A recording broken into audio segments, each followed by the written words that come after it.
To mention that Saber Six, every veteran is the hero of their own story. And you've heard from some heroes just now. You're going to hear from some more a little bit later.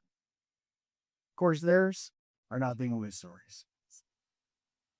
Robert this guy was every commander's dream soldier. Extraordinary paratrooper. He was fit, he was tough, he was smart, so good at what he did, and a natural leader. His father was a Medal of Honor recipient from Vietnam. And so we were able to bring him out to Afghanistan, and he spent the day with his son.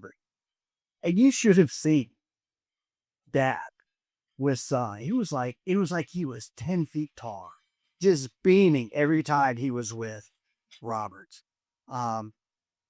And afterwards, Robert and I were talking. He said, "Sir, I love myself. And I wanted the Army career."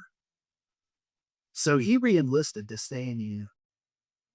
And on the next deployment, he injured his back badly and was medically discharged from there.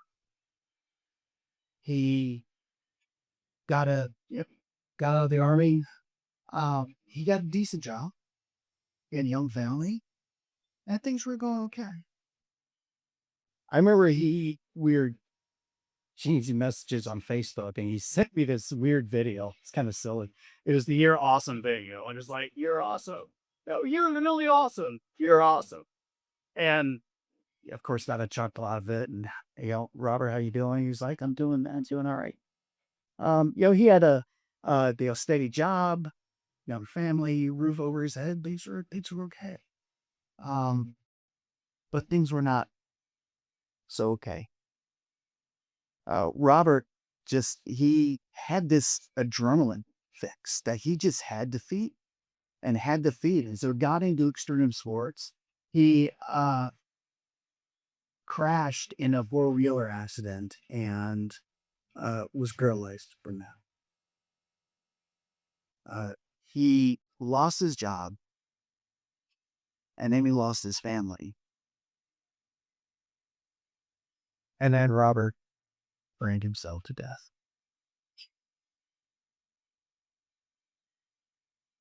Sadly, his is not the only story like that. Since September 11th, over 150,000 veterans have died by suicide. That doesn't count the overdoses and other deaths of despair like Robert's. You could pack an NFL stadium flex with those numbers and still have people waiting at every gate to get inside. Now, when a veteran leaves the military, if you could bring it back up. Veteran leaves the military, I'm either the red line, yellow line, or the green line. Now, the red line, as you can imagine, is drift. And you can only drift in one direction. Is that? No. Okay, there we go. All right. You can only drift in one direction, and that's downhill. And people who get out of the military go right on the red line, essentially fast tracking into crisis. That's a very small population of deaths. Most veterans leave the military on the yellow line. The yellow line is the okay line. You got your ups and downs. Generally, you've got a steady job, a job you enjoy. You got a family, you got a roof over your head. Things are okay. Here's my question. Why is okay good enough? I mean, when it comes to your personal and professional life, okay, it actually kind of stinks. And the rest on the okay line is that a unfortunate event or series of unfortunate events can put you off the yellow line onto the red line. And suddenly you're drifting. You don't even realize it. Your family doesn't realize it. You just know something doesn't feel right. And then by the time you recognize you're on the red line, you don't know how to get off. Robert started on the yellow line. Every veteran that I know that died by suicide, overdose, death of despair, started out in the yellow line and fell off the yellow line up front. Now, there's a lot of organizations that do heroic work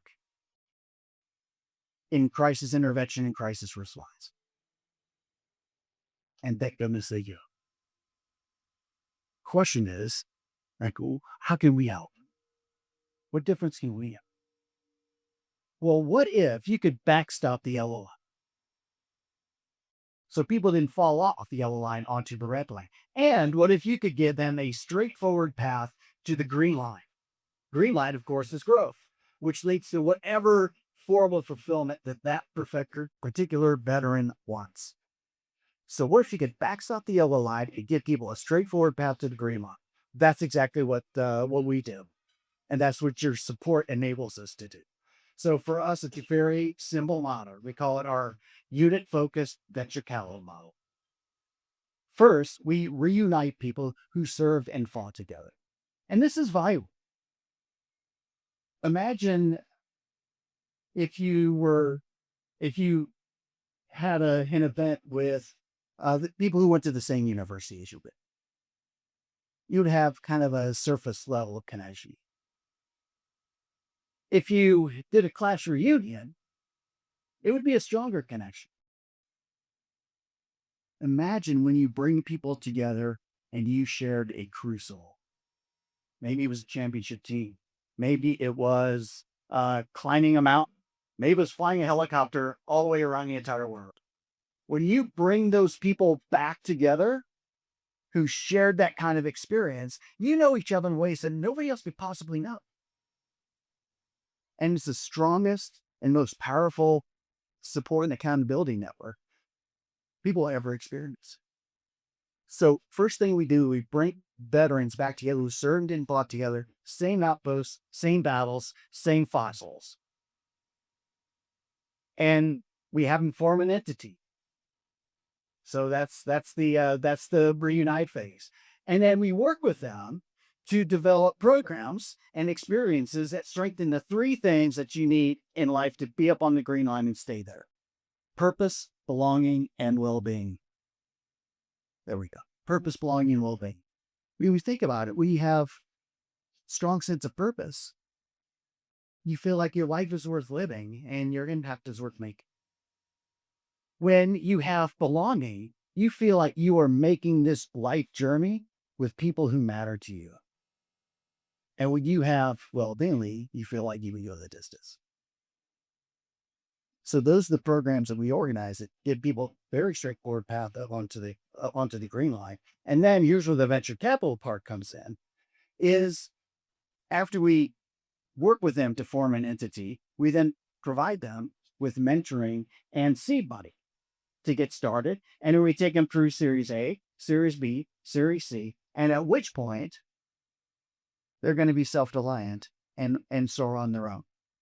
So that's our unit-focused venture capital model, which allows these organizations to be sustainable, to be able to continue serving their veterans. So every veteran from that unit knows that that event wasn't a one-off, that this organization is here to stay for me. And every veteran from that unit knows that they always have a place that they can call home.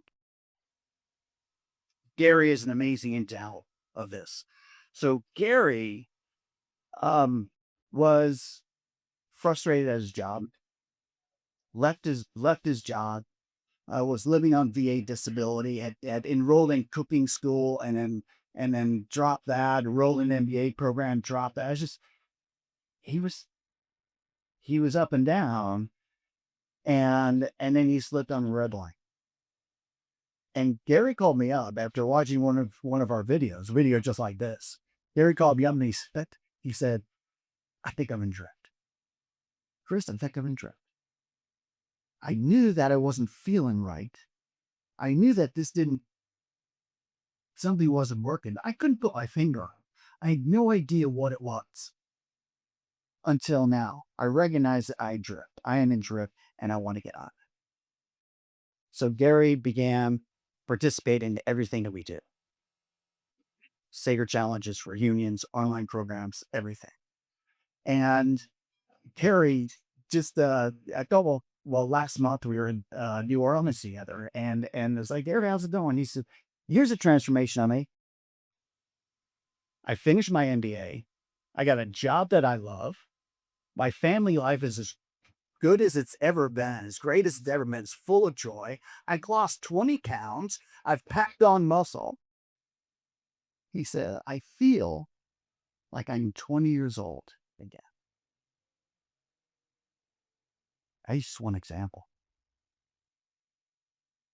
So unlike Gary, Saber Six was not around in time for Robert. Robert's stepbrother, I was very close to him. His death broke my heart, and it convinced me and pushed me over the edge to undertake this bicycle ride, which I'm going to show now. Right now, thanks to your support, we working now with 4 entities that touch 10 battalions, and that means about 10,000 soldiers.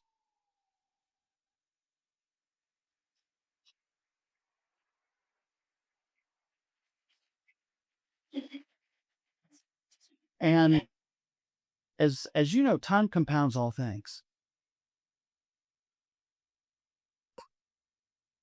Every veteran today is as close to the green line as they are ever going to be. And making the jump from the left side, the yellow line, up to the green line is a lot easier than trying to make it from the right side. Sure. And the most amazing thing about the impact that we're having is, I mean, you've heard some of the stories already for veterans. You hear some more. For everybody who's actively involved in our programs, no suicides, no overdoses, no attempts.